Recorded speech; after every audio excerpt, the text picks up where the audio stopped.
ये कहानी भारत के एक दूर दराज गांव शांतिनगर की है, जो घने जंगलात के दरमियान बसा हुआ था। दिन के वक्त ये गांव बहुत खूबसूरत लगता था, जहां बच्चे खेलते, औरतें पानी भरती और लोग खेतों में काम करते नजर आते थे।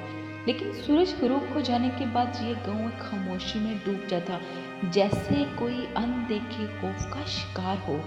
गांव में एक पुरानी वीरान हवेली थी, जैसे लोग अंधेरी कोठी के नाम से जानते थे।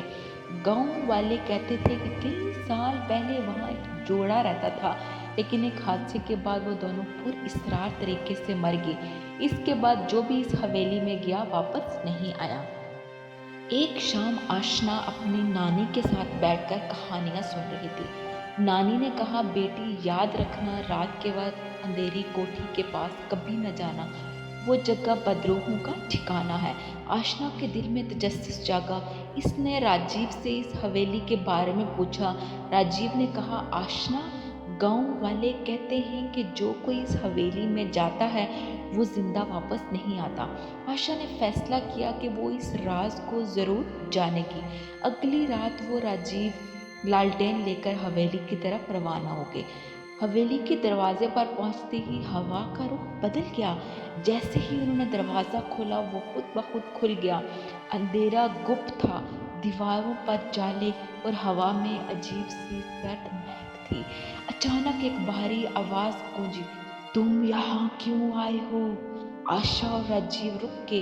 एक साया इनके सामने नमूदार हुआ। एक औरत की रूह थी, जिसकी आंखों से आंसू बह रहे थे और बाल बिखरे हुए थे।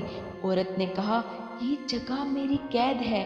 मेरा शोहर धोखा देकर मारा गया और इसकी रूह को कैद कर दिया गया। अगर तुम मेरी मदद कर सकते हो तो इसे आज़ाद कर दो।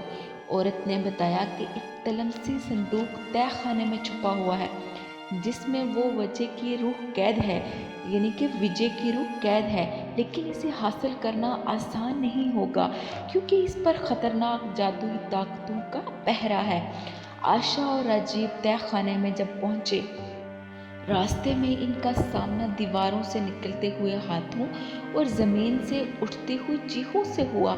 आशना ने अपनी हिम्मत जमा की और लालटेन की रोशनी में आगे बढ़ती रही।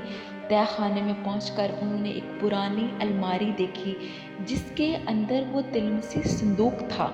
लेकिन जैसे ही उन्होंने अलमारी खोली, एक जोरदार चीख गूंजी और पूरा कमरा हिलने लगा। आशा ने जल्दी से संदूक को उठाया और औरत की रूह को दिया। जैसे ही संदूक खुला, विजय की रूह आज़ाद हो गई। दोनों रूहें खुश होकर आसमान में रोशनी के साथ गायब हो गई। हवेली की तारीकी खत्म हो गई और आशना और राजीव को लगा जैसे एक बड़ा बोझ हट गया हो। आशना ने राजीव से कहा, राजीव, कभी कभी सच जानने के लिए हमें अपने खौफ का सामना करना पड़ता है। अगले दिन गांव वालों को ये जानकर सुकून मिला कि अंधेरी कोठी का राज हमेशा के लिए खत्म हो चुका है। तो ये कहानी से हमें ये सबक मिलता है कि कभी कभी हमें सुनी सुनाई खबरों पे अमल नहीं करना चाहिए, बल्कि बात की तह तक पहुंचना चाहिए। अगर कहीं डर है, कहीं खौफ है, हमें उस तक पहुंचना चाहिए कि आखिर राज क्या है, और उस राज को खोल देना चाहिए। उम्मीद करती हूँ कि आपको हमारी आज की ये कहानी बहुत पसंद आई होगी। अगर आपको हमारी ये कहानी पसंद आई तो चैनल को लाइक करें और सब्सक्राइब करें। आपका बहुत शुक्रिया।